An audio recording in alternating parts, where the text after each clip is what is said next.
በዱንያ ላይ እንደ ነብዩ ሰለላሁ ዐለይሂ ወሰለም መከራ ይቀመሳል የለም እኮ ላይ በህይወት እያሉ ረሱል ሰለላሁ ዐለይሂ ወሰለም 6 ልጆቻቸውን ቀብረዋል።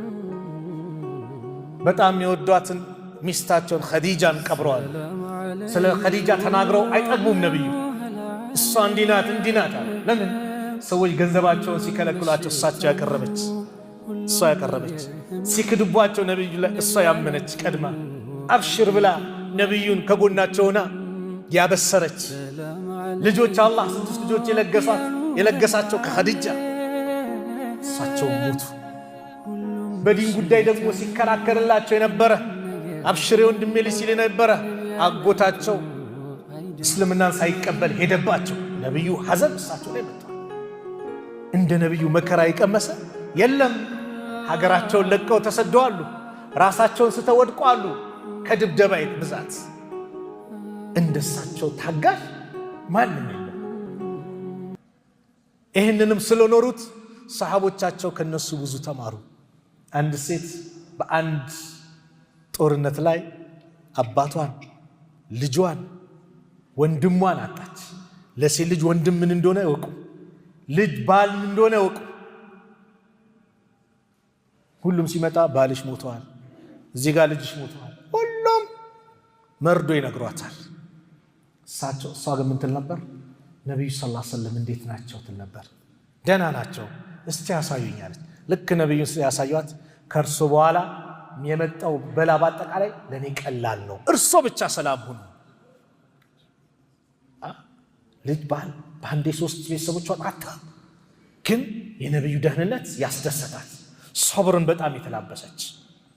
ሶብር የሚባለው ነገር ሲከሰት ነው። ያዙኝ ልቀቁን ካሉ በኋላ ሶብር የለም። ይሄንስ ሶብር ማለት መቼ ነው?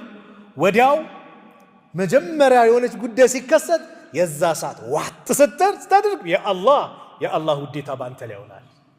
በአንድ ወቅት አነስ ሲናገሩ ረዲየላሁ ዐንሁ መረ ነብዩ ሰለላሁ ዐለይሂ ወሰለም ቢእምራቲን ተብኪ عند ቀብሪ። አንድ ሴት እያለቀሰች ነብዩ አለፉ። ኢተቂላህ ወስቢሪ፣ አላህን ፍሪ ሶብር አድርጊ አሏት። ፈቃለት አለች ኢለይከ አኒ ፈኢነከ ለም ቱሲብ ቢሙሲበቲ ወለም ተዕሪፉሁ። ነብዩ መሆናቸውን አላወቀችም። ያልተነካ ግልግል ያውቃል። አንተን የደረሰብኝ መች ደረሰብህ አለቻቸው። ነብዩ መሆናቸውን ግን አላወቀችም። ፈቂለ ለሃ ለሷ ተባለ ኢነሁ ነብዩ ሰለላሁ ዐለይሂ ወሰለም፣ አሁን እኮ ነብዩ ነው እንዲህ ያልሻቸው አሉት። ፈአተት ባበ ነብዩ ሰለላሁ ዐለይሂ ወሰለም፣ ነብዩ ቤት መጣች። ፈለም ተጅድ ዐንደሁ በዋቢን፣ በር ምናምን የሚጠብቅ ዘበኛ አላገኘችም። ዝም ብዬ ገባሁ አለች። ፈቃለት ለም አዕሪፍከ፣ አላወቅሁም እኮ አንተ አላህ መልእክተኛ ይቅርታ አድርግልኝ አይነት ነገር ስትል፣ ፈቃል ኢነማ ሰብሩ እንደ ሰድመቲል ኡላ፣ ሰብር ማለት መጀመሪያ ክስተቱ ሲከሰት ነው። ዋት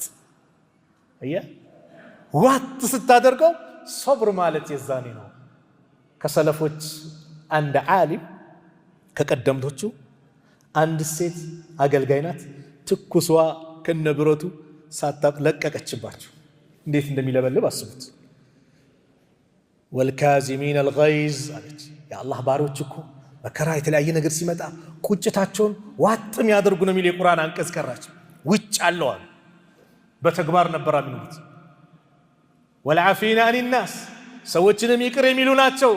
ቀጠለች አውፍ ብዬሻለሁ ወላሁ ዩሂቡል ሙሕሲኒን፣ አላህ በጎ የሚሰሩትን ደግሞ ይወዳል ስትላት፣ ለአላህ ብዬ ደግሞ ነፃ አውጥቼሻለሁ አላት።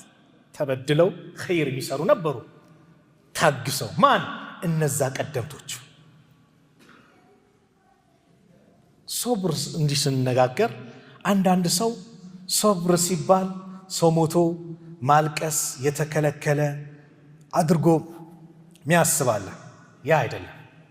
ማልቀስ አልተከለከለም፣ እንባ ማውጣት አልተከለከለም። ነብዩም አድርጎታል።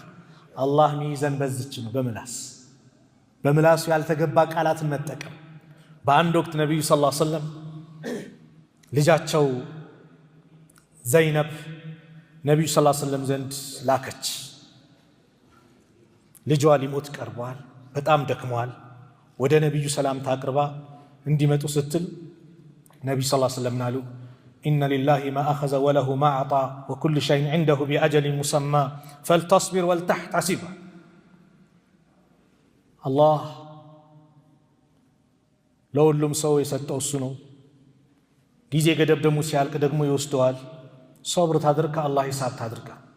ፈአርሰለት ኢለይሂ ቱቅሲሙ ዐለይሂ በሳቸው ምላ ወላሂ እንድትመጡ ብላ ድጋሚ ላከች። የዚህ ጊዜ ነብዩ ሰለላሁ ዐለይሂ ወሰለም መጡ። ልክ ነብዩ ሲሄዱ ከሳቸው ዘንድ ሰዓድ ብኑ ዑባዳ፣ ሙዓዝ ብኑ ጀበል፣ ኡበይ ብኑ ከዓብ፣ ዘይድ ብኑ ሳቢት ወሪጃሉ ረዲየላሁ ዐንሁም ሌሎቹም ሰሃቦች አብረው መጡ። ልክ ነብዩ ሰለላሁ ዐለይሂ ወሰለም ልጁን እንዲህ ሲያነሱት ፈዐቀደ ፊ ሂጅሪሂ እዚህ ታፋቸው ላይ ያስቀምጡ። ወነፍሱሁ ነፍሱ ገባ ወጣ ተላል ሊሞት እያለ ሲመለከቱ ፈፋደት አይናሁ የነቢዩ አይኖች ማንባት ጀመሩ፣ ማልቀስ ጀመሩ። ፈቃለ ሰዓድ ያ ረሱላላህ ማ ሃዛ አንተ አላህ መልክተኛ ይሄ ምንድን ነው አላቸው። ልክ ሲያለቅሱ ማለት ነው።